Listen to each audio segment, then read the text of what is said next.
राजस्थान के पूर्व मुख्यमंत्री अशोक गहलोत के विशेषाधिकारी रहे लोकेश शर्मा ने फोन टैपिंग प्रकरण को लेकर प्रेस कॉन्फ्रेंस की। इस दौरान उन्होंने पूर्व मुख्यमंत्री अशोक गहलोत को लेकर कई बड़े खुलासे और महत्वपूर्ण खुलासे किए हैं। लोकेश शर्मा ने कहा कि जो कृत्य मैंने किया ही नहीं, उससे जुड़े मामले में पिछले 3 सालों से मैं दिल्ली क्राइम ब्रांच में पूछताछ की प्रताड़ना झेल रहा हूं। उन्होंने कहा कि मुझे उस समय यह भरोसा दिलाया गया था कि इस मामले में सुप्रीम कोर्ट तक जाएंगे, लेकिन आज उन्होंने इस केस को लेकर बात करना तक बंद कर दिया और पूरी तरह से इस घटनाक्रम से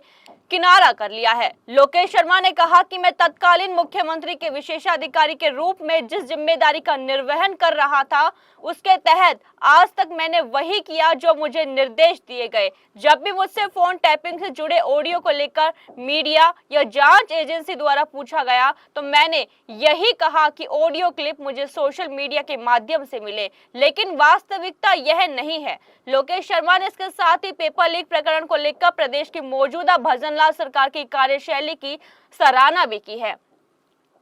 वहीं रीट पेपर लीक प्रकरण को याद दिलाते हुए बताया कि गहलोत सरकार ने उस समय युवाओं की हितैषी सरकार को होने का दिखावा किया था, लेकिन पेपर लीक से पूरे सिस्टम की मिलीभगत थी और ये वो लोग थे जो कि इस तरह के मामलों की रोकथाम के लिए बने हुए हैं। लोकेश शर्मा ने कहा कि जब पेपर लीक प्रकरण में राजस्थान माध्यमिक शिक्षा बोर्ड के तत्कालीन अध्यक्ष डीपी जारोली की इसमें संलिप्तता पाई गई तो पूरी सरकार इस पशोपेश में थी कि उन्हें बर्खास्त कैसे किया जाए। इसे लेकर भी काफी चिंतन मंथन किया गया और आखिर में उन पर की गई कार्रवाई के लिए बर्खास्त शब्द का प्रयोग किया गया। लोकेश शर्मा ने कहा कि जो मुख्यमंत्री प्रदेश के युवाओं के भविष्य के साथ इस तरह से खिलवाड़ करे और दोषियों की जानकारी होने के बाद भी उन्हें अपना आदमी कहकर बचाने का काम करे, ऐसे मुख्यमंत्री के लिए क्या कहा जाना चाहिए, ये प्रदेश की जनता खुद तय करे। लोकेश शर्मा ने वर्तमान सरकार से आग्रह करते हुए कहा कि वे पेपर लीक प्रकरण की तरह तक जाकर सभी दोषियों को सजा दिलाने का काम करे और इसकी जांच के लिए आज पेश किए गए सबूत अगर राज्य सरकार मांगती है तो मैं इन सबूतों को राज्य सरकार को प्रस्तुत कर दूंगा। मुख्यमंत्री अशोक गहलोत के ओएसडी लोकेश शर्मा हमारे साथ में मौजूद हैं और आज इन्होंने कई बड़े खुलासे करे हैं जो कहीं ना कहीं आने वाले चुनावों पर भी असर डाल सकते हैं। सर, क्या असर पड़ेगा उसके बारे में बाद में बात करेंगे। पहले जो आज आपने खुलासे करे, क्या प्रमुख वजह रही कि आज का ही समय आपने चुना? देखिए, ये काफ़ी दिन से मैं पशुपेश में था, क्योंकि जिस तरह का व्यवहार मुझसे हो रहा है और जो मैंने अपनी मजबूरी बताई कि इतने दिनों में आज ये स्थितियाँ बन गई कि कोई उस पर बात ही नहीं करना चाहता, जिनकी वजह से मैंने अपना इतना बड़ा एक स्टेप लिया और वो सब लोग मेरा साथ छोड़ के चले जाएं तो मैं कब तक अकेले इसको लेके आगे बढ़ूँगा। तो ये एक बड़ी वजह रही। और आने वाली मई में जिस तरह से 7 या 8 मेरे को अभी क्लियर नहीं है, मैं अपने एडवोकेट से पूछूंगा कि कौन सी डेट है, तो उस मई से पहले अगर मुझे जांच एजेंसी बुलाती हैं और इसका कोई समाधान करने का प्रयास करती हैं। देखिए, मैंने ऑडियोज़ को रिलीज़ किया, इसका मैंने कभी मना नहीं किया, लेकिन वो आए कहाँ से इसके बारे में मैं हमेशा यही जानकारी देता रहा जो मुझे निर्देश दिए गए। और निर्देशों की पालना करना,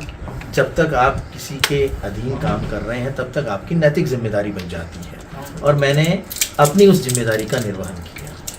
और उसी वजह से जब आज उन सब चीज़ों से मुक्त होने के बाद मुझे ये डर लग रहा है कि भविष्य में क्या होगा, तो सत्यता तो मुझे बतानी ही पड़ेगी ना। और मैंने वही कदम उठाया,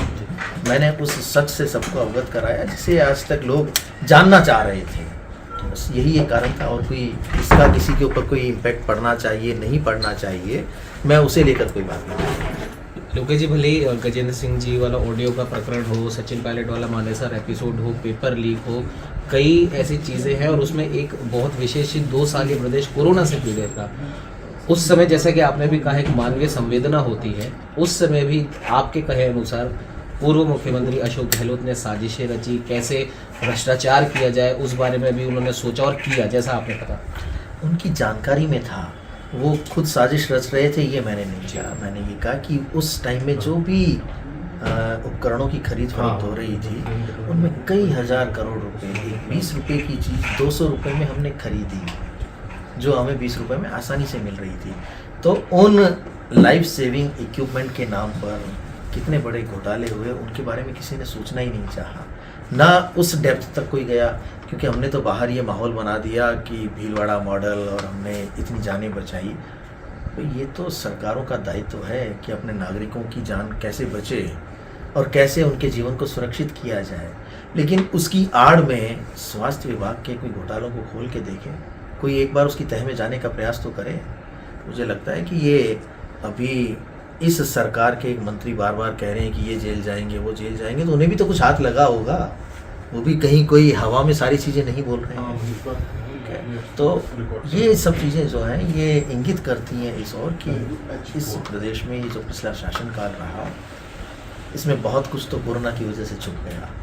और जो काम होने चाहिए थे वो सिर्फ इस लड़ाई में, इस जद्दोजहद में कि हम अपनी सरकार को बचाए रखें, मैं मुख्यमंत्री बना रहा हूँ, उसी में पूरा समय निकल गया। तो जी एक आखिरी सवाल ये है कि विधानसभा चुनावों में विपक्ष हो और लोकसभा चुनावों में बीजेपी के जितने भी लोग हों, प्रधानमंत्री नरेंद्र मोदी से लेकर जो भी प्रचारक हों, वो सब लोग ये कहते रहे कि पिछले 5 साल अशोक गहलोत सरकार ने जनता को सिर्फ लूटने का और बेवकूफ़ बनाने का काम किया। आज की आपकी इस प्रेस कॉन्फ्रेंस से कहीं ना कहीं ये साबित होता है कि वो तमाम लोग सच बोल रहे हैं। जनता तो लूटा हुआ महसूस करेगी ही ना, जब उसे ये खुलासा प्राप्त होगा कि कोई सरकार के पास पैसा कहाँ से आता है, जनता का ही तो पैसा है। एक तरफ तो कहते हैं कि मैं तो ट्रस्टी हूँ, यही कहते सुना होगा आपने पूर्व मुख्यमंत्री को, मैं तो जनता का ट्रस्टी हूँ। अब जनता के ट्रस्टी के रूप में आपकी भूमिका क्या होनी चाहिए कि आप उसकी देखभाल इस तरह से करें कि कहीं भी उसका कोई मिसयूज़ ना हो। लेकिन यहाँ तो आप तमाम विभागों को देख लो, इस विधानसभा चुनावों से पहले जिस तरह से पैसा बर्बाद किया है पब्लिसिटी के नाम पे, एक पता नहीं कहाँ से कोई एजेंसी उठा के लिया है, तमाम विभागों को ये डायरेक्शंस दिए हुए थे कि इतना इतना पैसा इस एजेंसी को देना है। तो राजनीतिक अपनी पब्लिसिटी के लिए सरकार के खजाने का दुरुपयोग करना, ये तो मुझे नहीं लगता कि ये इस प्रदेश की जनता के साथ न्याय किया गया। ये थे हमारे साथ लोकेश शर्मा जी, और साफ तौर पर जिस प्रकार से आज की जो प्रेस वार्ता हुई है उसमें अब ये क्लियर है कि बीजेपी के तमाम नेताओं द्वारा जो भी आरोप विधानसभा चुनाव में लगाए गए और लोकसभा चुनाव में लगाए गए, कहीं ना कहीं वो सत्य साबित हुए हैं। और अब क्योंकि 1 दिन बचा है लोकसभा चुनाव का, जो अंतिम चरण राजस्थान में है, उसको अब चुनावों पर लोकेश शर्मा जी की पीसी क्या कुछ असर डालती है वो तो आने वाला वक्त ही बताएगा। उमंग माथुर, जनता दरबार।